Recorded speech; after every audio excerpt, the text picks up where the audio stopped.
दोस्तों स्वागत है आप सभी का हमारे यूट्यूब चैनल पर। जैसा कि एसएससी जीडी का 10 फरवरी को किसी भी शिफ्ट का एग्ज़ाम नहीं था और ये वीडियो उन सभी के लिए इम्पोर्टेंट है जिनका 13 फरवरी को एग्ज़ाम होना है। इसलिए वे सभी इस वीडियो का अंत तक जरूर देखें और यदि वीडियो पसंद आए तो वीडियो को लाइक एवं शेयर कर दीजिए। तो शुरू करते हैं वीडियो। क्वेश्चन नंबर 1 है, अनुच्छेद 76 किससे संबंधित है? तो बात की जाए अनुच्छेद 76 की, तो अनुच्छेद 76 भारतीय संविधान का अनुच्छेद 76 अपने भाग 5 के तहत भारत के महान्यायवादी के पद से संबंधित है। तो भारत का महान्यायवादी इस क्वेश्चन का सही उत्तर होगा। तथा संविधान के अनुच्छेद 76 में उल्लेख किया गया है कि वह भारत का सर्वोच्च कानून अधिकारी होगा तथा भारत सरकार के मुख्य कानूनी सलाहकार के रूप में वह सभी कानून मामलों पर केंद्र सरकार को सलाह देता है। तो महान्यायवादी इस क्वेश्चन का सही उत्तर होगा। अगला क्वेश्चन, माणिक शाह कहाँ के उपचुनाव जीते हैं? तो बात की जब माणिक शाह की, तो इन्होंने नगर बोरडोली से चुनाव जीते थे जो बीजेपी के उम्मीदवार थे। तो नगर बोरडोली इस क्वेश्चन का सही उत्तर होगा। अगला क्वेश्चन, मेजर ध्यानचंद किस राज्य से संबंधित है?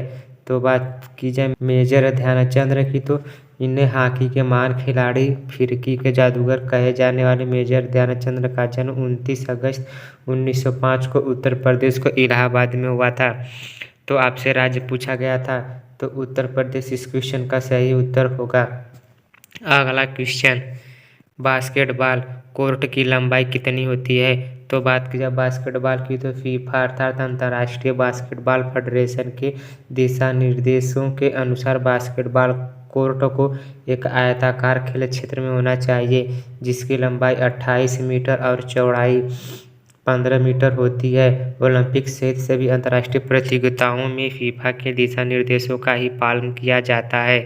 तो 28 मीटर इसकी लंबाई होती है, तो यही इस क्वेश्चन का सही उत्तर होगा। अगला क्वेश्चन, सांप का पर्यायवाची शब्द है?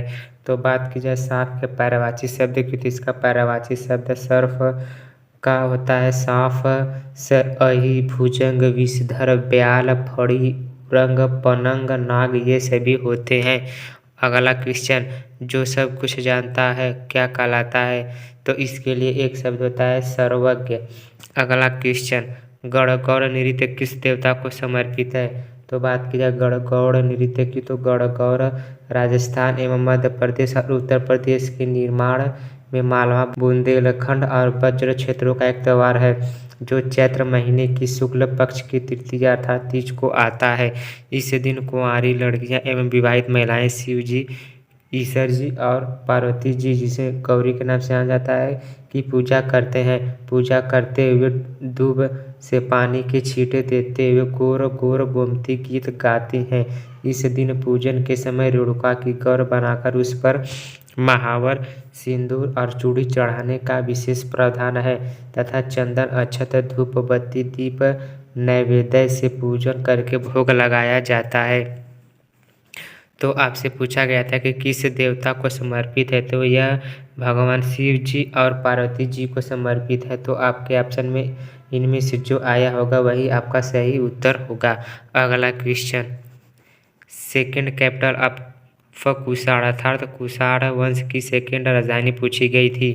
तो कुषाण वंश ने 2 राजधानियों अर्थात उत्तरी भारत में पुरुषपुरा जिसे पेशावर के नाम से जाना जाता और मथुरा से प्रशासन किया था। अर्थात इसकी पहली राजधानी पुरुषपुरा और दूसरी राजधानी मथुरा थी। तो मथुरा इस क्वेश्चन का सही उत्तर होगा। एवं पहली शताब्दी ईस्वी में कुजुला कड़फिसेस ने कुषाण वंश की स्थापना की थी एवं कुषाणों की युक्षी जनजाति की 5 शाखाओं में से एक माना जाता है जो मध्य एशिया के चीनी सीमांत प्रदेश में रहते थे एवं कनिष्क को कुषाण वंश का सबसे महान शासक माना जाता था। वह भीम कड़फिसेस का पुत्र था।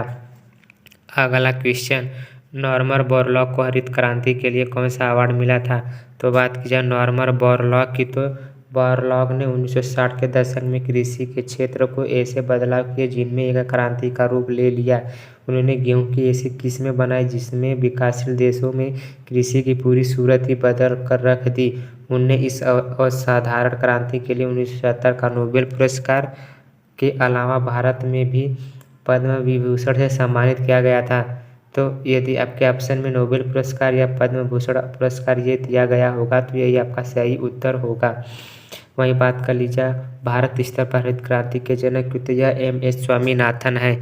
अगला क्वेश्चन, वर्तमान में विदेश सचिव कौन बने हैं? तो बात की जाए वर्तमान में विदेश सचिव की तो विनय मोहन क्वात्रा जो IFS कैडेट के एक भारतीय राजनयिक हैं जो मई 2022 से भारत के 34वें और वर्तमान विदेश सचिव के रूप में कार्यरत हैं। इन्होंने हर्षवर्धन श्रृंखला के उत्तराधिकारी हैं, अर्थात तो हर्षवर्धन श्रृंखला की जगह ले लिया है। इससे पहले उन्होंने फ्रांस और नेपाल में भारत के राजदूत के रूप में कार्य किया था। तो विनय मोहन क्वात्रा इस क्वेश्चन का सही उत्तर होगा। अगला क्वेश्चन, 1885 में भारतीय राष्ट्रीय कांग्रेस के अध्यक्ष कौन थे? तो बात की जाए भारतीय राष्ट्रीय कांग्रेस के अध्यक्ष की तो भारतीय राष्ट्रीय कांग्रेस की स्थापना 72 प्रतिनिधियों की उपस्थिति में 28 दिसंबर 1885 को मुंबई के गोकुलदास तेजपाल संस्कृत महाविद्यालय में हुई थी।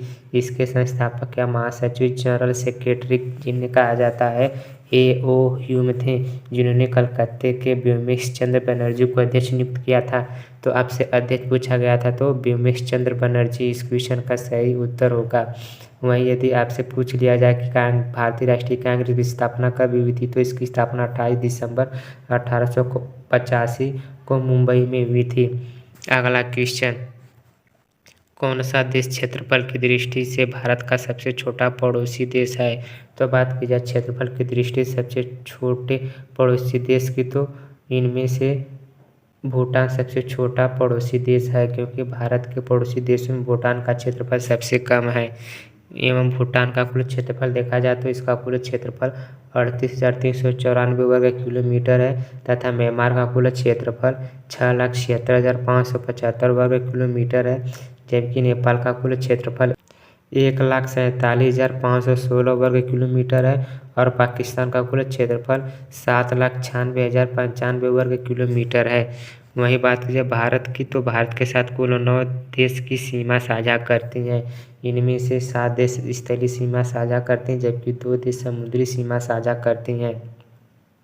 और इन 7 देशों में से अफगानिस्तान जिसकी सीमा 106 किलोमीटर है तथा बांग्लादेश जिसकी सीमा 4,096 किलोमीटर तक साझा करती है और भूटान जिसकी सीमा 699 किलोमीटर तक, चीन जिसकी सीमा 3,488 किलोमीटर तक, म्यांमार जिसकी सीमा 1,643 किलोमीटर तक, नेपाल जिसकी सीमा 1,751 किलोमीटर तक, पाकिस्तान जिसकी सीमा 3,323 किलोमीटर तक के साथ अपनी सीमाएं साझा करती हैं। अगला क्वेश्चन, मौलिक कर्तव्य किस अनुच्छेद में जोड़ा गया था? तो बात की जाए मौलिक कर्तव्य की तो मौलिक कर्तव्य 11वां मौलिक कर्तव्य 86वें संविधान संशोधन 2002 के बाद जोड़ा गया था। संविधान के अनुच्छेद 51 में दिए गए 10 मौलिक कर्तव्यों को स्वयं, पर्यावरण, राज्य और राष्ट्र के प्रति कर्तव्यों के रूप में स्वीकृत किया गया था। तो 86वां संविधान संशोधन 2002 इस क्वेश्चन का सही उत्तर होगा। अगला क्वेश्चन, इनमें से कौन सा तालाब का पर्यायवाची नहीं है? तो बात की जाए तालाब के पर्यायवाची की तो इन ऑप्शन में सरिता दिया गया था तो यही नहीं होगा क्योंकि यह कमल का पर्यायवाची होता है। अगला क्वेश्चन, चारू माथुर किस शास्त्रीय नृत्य से संबंधित है? तो बात की जाए चारू माथुर की तो यह मणिपुर नृत्य शैली के प्रमुख नर्तकों और नृत्यांगनाओं में झावेरी बहनें चारू माथुर, कलावती देवी, नल कुमार सिंह आदि शामिल हैं। तो मणिपुरी नृत्य इस क्वेश्चन का सही उत्तर होगा जो 8 शास्त्रीय नृत्यों में से एक है। तो दोस्तों यदि आपको यह वीडियो पसंद आए तो वीडियो को लाइक एवं शेयर कर दीजिए और चैनल पर नए आए हो तो चैनल को सब्सक्राइब करके बेल आइकन को ऑन कर लीजिए जिससे आप सभी को डेली एनालिसिस की अपडेट मिल सके।